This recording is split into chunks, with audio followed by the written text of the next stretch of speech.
예레미야 35장 1절부터 19절까지 말씀으로 내게 순종하지 아니하도다, 내게 순종하지 아니하도다, 이런 제목으로 말씀의 은혜를 나누고자 합니다. 하나님이 우리에게 베푸신 은혜를 잊지 않는 것이 중요합니다. 그러나 안타깝게도 우리는 하나님이 나에게 베푸신 놀라운 은혜를 너무 쉽게 잊어버리곤 합니다. 하나님의 은혜를 기억하지 않고 잊어버리게 되면 우리 삶에서 감사가 사라지기 시작합니다. 원수는 물에 새기고 은혜는 돌에 새기라는 말이 있습니다. 이것은 우리가 잊어서는 안 되는 은혜와 감사는 돌에 새기듯이 잊어버리면 안 된다는 뜻입니다. 하지만 마음을 괴롭히고 힘들게 하는 미운 마음 같은 원수는 물에 흘려 보내라는 의미입니다. 그래서 우리가 믿음 생활을 잘한다는 것은 뭐냐? 좋은 것을 늘 기억하는 거예요. 그리고 하나님이 나에게 베풀었던 그 은혜를 늘 감사하면서 살아가는 것이죠. 그러면 우리 안에 그런 은혜와 감사가 가득 찰 때 하나님과의 깊은 영적 교제를 하게 됩니다.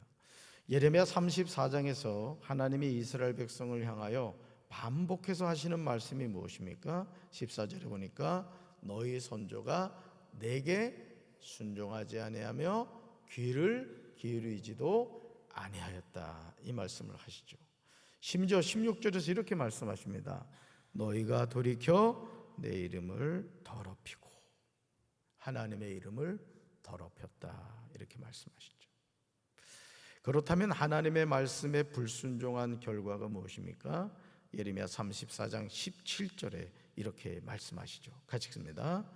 내가 너희를 대적하여 칼과 전염병과 기근에게 자유를 주리라. 여호와의 말씀이니라. 내가 너희를 세계 여러 나라 가운데 흩어지게 할 것이며. 아멘. 사랑하는 성도 여러분, 하나님은 사랑의 하나님이신 줄로 믿습니다. 그러나 하나님은 공의의 하나님이시기도 합니다. 이것은 동전의 양면과 같습니다.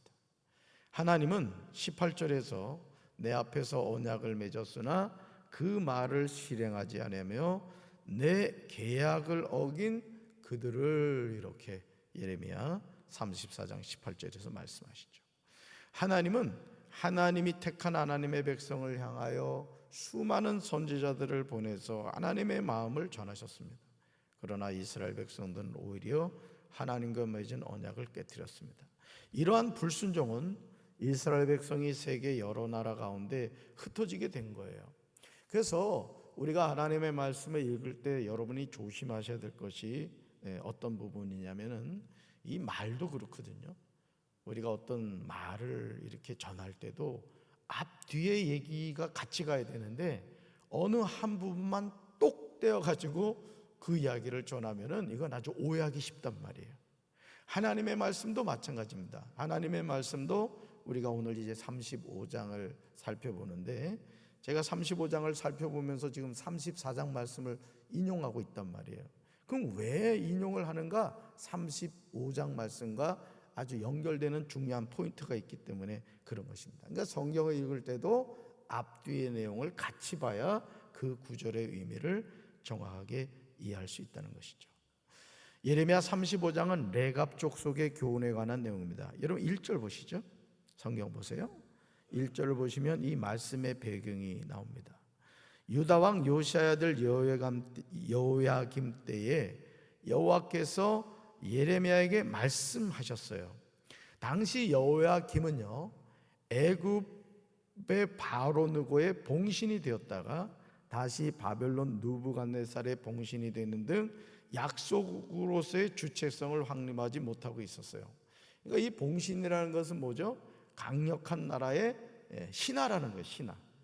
그래서 애굽의 바로 느고의 봉신이 되었다가 이제는 이 힘이 바벨론이 더 세지니까 바벨론 느부갓네살의 봉신이 되어 있는 그런 상태. 그러니까 주체성을 확립하지 못하고 그냥 이리저리 그냥 끌려다니는 그런 상태였다는 것이죠.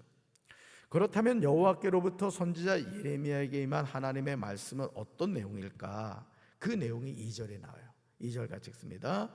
너는 레갑 사람들의 집에 가서 그들에게 말하고 그들을 여호와의 집 한 방으로 데려다가 포도주를 마시게 하라 하시니라. 아멘. 아주 구체적이죠. 하나님이 선지자 예레미야에게 말씀하신 거 보세요. 너는 레갑 사람들의 집으로 가라. 그들에게 뭐하라? 말하라. 그들을 어디로 데려가라? 여호와의 집 한 방으로 데려가라. 읽어보면 이제 그 방이 누구 방인지 나오죠. 뭐를 마시게 하라? 술 좋아하는 분들은 이 구절이 너무 은혜가 된다 그래요. 포도주를 마시게 하라. 그죠? 하나님은 예레미야에게 너는 레갑 사람들을 찾아가서 그들에게 말하라 하십니다. 또 그들을 주의 성전으로 데려다가 어느 한 방으로 안내하라고 하십니다. 그들에게 포도주를 마시게 하여 보라고 하십니다. 하나님이 하시는 말씀이 전혀 이해가 되지 않죠. 그냥 평범하게 보일 수 있는 내용이에요. 이 말씀의 방점은 뭐냐? 바로 이 내용입니다. 그들을 여호와의 성전으로 초대하여 어느 한 방으로 데려다가 뭐를 마시게 하여라? 포도주를 마시게 하여라. 이 말이에요. 이 말씀. 예레미야 35장 3절부터 5절 보시면요, 예레미야는 하나님의 말씀에 순종합니다. 모든 레갑 사람을 데려다가 이제 나오죠. 익다랴의 아들로서 하나님의 사람인 하난의 아들들이 쓰는 방으로 들어갔어요. 여호와의 방으로 가라 이랬는데 이제 구체적으로 그 방이 어떤 방인지를 설명하는 거예요. 그들이 보는 앞에서 포도주가 가득한 종지와 술잔을 놓고 마시라 이렇게 권하는 거예요. 마시라. 지금 레갑 사람들은 여호와의 집 한 방으로 초대를 받았습니다. 아무도 보는 이가 없어요. 그리고 그곳에서 포도주를 주어 마시게 하였습니다. 그렇다면 부담 없이 포도주를 마실 수 있는 상황이 아닙니까? 그런데 레갑 사람들의 대답이 정말 놀랍다는 거죠. 그러니까 오늘 우리가요, 여러분 사람들이 죄를 질 때 낮에 죄를 많이 져요? 밤에 죄를 많이 져요? 많이 지어봐서 알죠? 밤에 죄를 많이 짓는단 말이에요. 어떤 생각 때문에 그래요? 아무도 못 본다. 이제 이런 생각 때문에 그런다는 것이죠. 그렇죠? 자, 그런데요, 이 레갑 사람들이 뭐라고 말하느냐? 우리는 포도주를 마시지 않습니다. 이렇게 대답하는 거예요. 아니, 아무도 보는 이가 없단 말이에요. 이런 포도주 먹어봐서 알잖아요.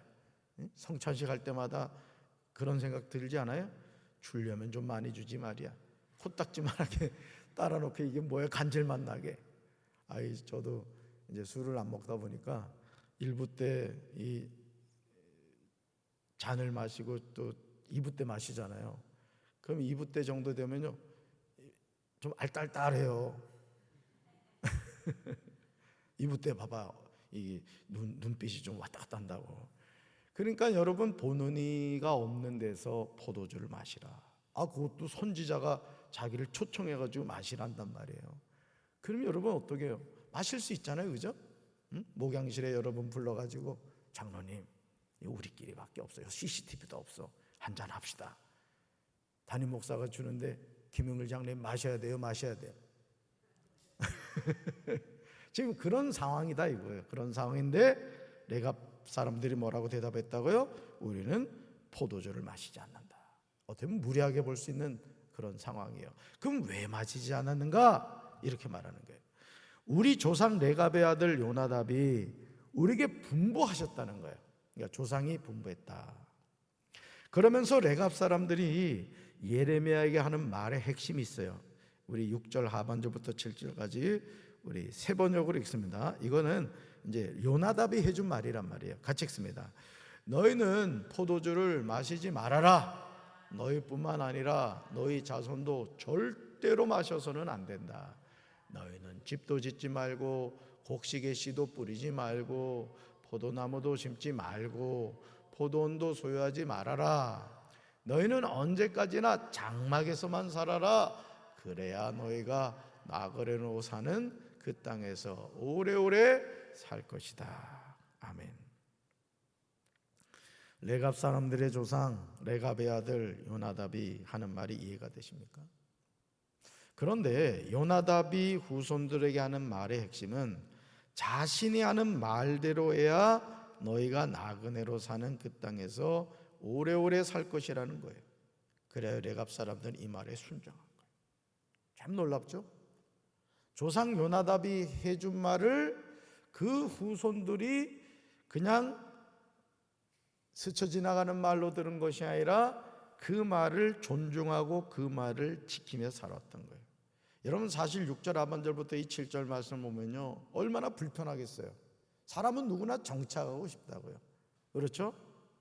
사실은 뭐 저도 이제 개척교회 목회를 하면서 방을 얻을 수 없어서 이제 지하에서 이렇게 살았습니다만은, 지하 살다가 나중에 월 5만 원짜리였나, 월 5만 원짜리였던 것 같아.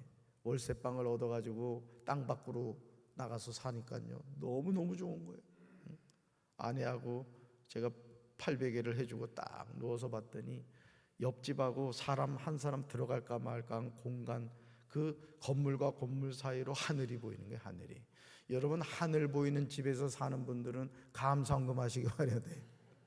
그렇게 좋은 거예요. 야, 그래서 집사람하고 그랬어요. 여보, 하늘이 보이네. 그랬더니 집사람도 하늘이 보인다는 거예요.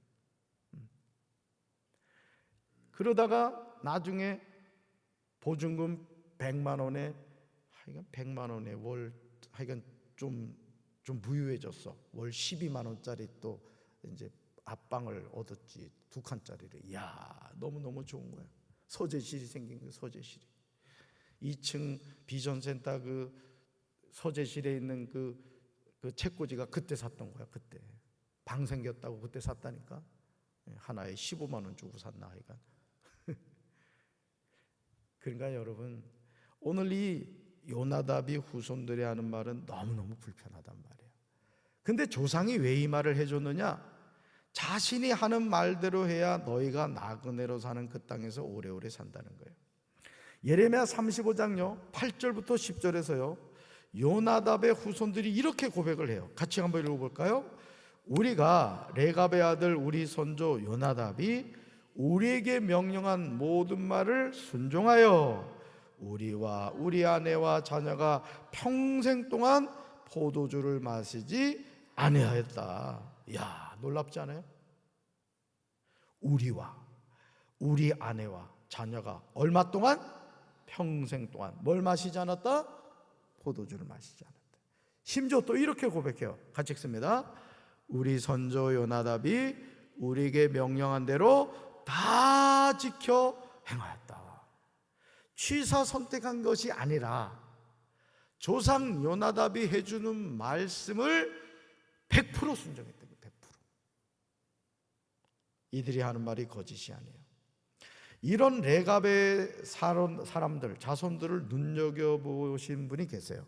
바로 그분이 누구시죠? 하나님이십니다. 하나님은 14절에서 이렇게 말씀하세요. 같이 읽습니다. 내가 너희에게 말하고 끊임없이 말하여도 너희는 내게 순종하지 아니하도다. 아멘. 이제 왜 이 말씀을 하나님이 하시는지 이해가 되시죠? 레갑의 후손들, 요나답의 후손들은 그 조상의 말을 하나도 빠뜨리지 않고 100% 순종했다. 그런데 하나님이 수많은 선지자들을 보내서 하나님의 백성에게 말씀을 전하였는데, 내가 너에게 말하고 끊임없이 말하여도 너희는 내게 순종하지 아니하도다. 이어지는 15절에서요 하나님의 말씀에 불순종하는 모습이 나와요. 우리 모습이 보이는 부분이에요. 15절 같이 읽습니다. 내가 내 종 모든 선지자들 너희에게 보내고 끊임없이 보내며 이르기를 너희는 이제 각기 악한 길에서 돌이켜 행위를 고치고 다른 신을 따라 그들을 섬기지 말라. 그리하면 너희는 내가 너희와 너희 선조에게 준 이 땅에서 살리라 하여도 너희가 귀를 기울이지 아니하며 내게 순종하지 아니하였느니라. 아멘. 그 다음에 찍으세요.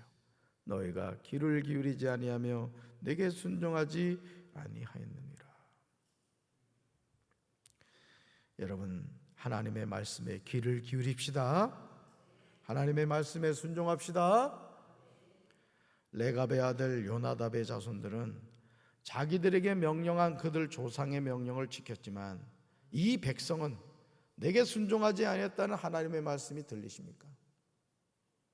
결국 이 순종과 불순종은 엄청난 차이를 가져와요. 하나님은 내가 유다와 예루살렘의 모든 주민에게 내가 그들에 대하여 선포한 모든 재앙을 내리겠다고 말씀하시는 거예요. 34장에 나왔던 그 재앙의 말씀이 그냥 나온 것이 아니라는 거죠. 그러나 레갑의 아들 요나답의 후손들은 내 앞에 설 사람이 영원히 끊어지지 아니하리라고 말씀하십니다. 그러므로 이제 우리는 하나님의 말씀에 절대 순종해야 될 줄로 믿습니다. 읽어볼까요? 우리 삶에는 언제나 생명의 길과 사망의 길이 있습니다. 아멘. 오늘도 여러분이 선택하는 거예요. 이 눈에 아무 증거 보이지 않고 이게 아무 소리 들리지 않고 이 소리에 잡히는 거 없다 할지라도 하나님의 말씀이 진리고 하나님은 말씀대로 역사하신다는 걸 믿고 생명의 길을 걸어가는 거예요. 기도를 멈추면 안 된다고요. 기도의 줄을 붙잡아야 되는 거예요. 자녀들을 위한 기도도 마찬가지. 어떤 길을 갈 것인가 우리가 선택해야 되는 거예요. 저는 저와 여러분이 하나님의 말씀에 순종하고 하나님의 말씀에 귀를 기울이고 하나님과 동행하며 사는 우리 성도들 되기를 주님의 이름으로 축원합니다. 내가 내 종 모든 선지자들을 너희에게 보내고 끊임없이 보내며 말씀하셨다는 이 하나님의 말씀을 여러분이 잘 들으시고 당장 눈에 보이지 않고 되어지지 않는 것 같고 막히는 것 같아도 하나님 그분은요 하룻밤에도 역사를 이루시는 분이에요. 요셉이 말이죠, 그 감옥을 전전하는 그런 참 고통스러운 삶을 살았지만 하나님이 딱 약속대로 30세가 되니까 요셉의 그 꿈이 말이요 그대로 이루어져서 지하 감옥의 죄수가 애굽의 총리가 되잖아요. 이게 하나님의 역사예요. 아멘이십니까? 그 하나님 누구 하나님? 나의 하나님. 오늘도 그 하나님을 믿고 생명의 길을 걸어가는 우리 사랑하는 성도들 되기를 주님의 이름으로 축원합니다. 가슴에 손 얹겠습니다. 사랑의 주님, 레갑 사람들은 조상 요나답의 말을 경홀히 여기지 않고 그 말에 순종하였습니다. 그러나 하나님의 백성들은 하나님의 말씀에 귀를 기울이지도 않고 말씀에 순종하지도 않았습니다. 오늘 우리는 어떤 삶을 살아가고 있습니까? 하나님의 말씀에 귀를 기울이고 그 말씀에 순종하며 살아가게 하옵소서. 세상 따라가다가 사망의 길 가지 않게 도와주시고 하나님 말씀에 순종하여 생명의 길을 걸어가게 하옵소서. 예수님 이름으로 간절히 축복하며 기도합니다. 아멘.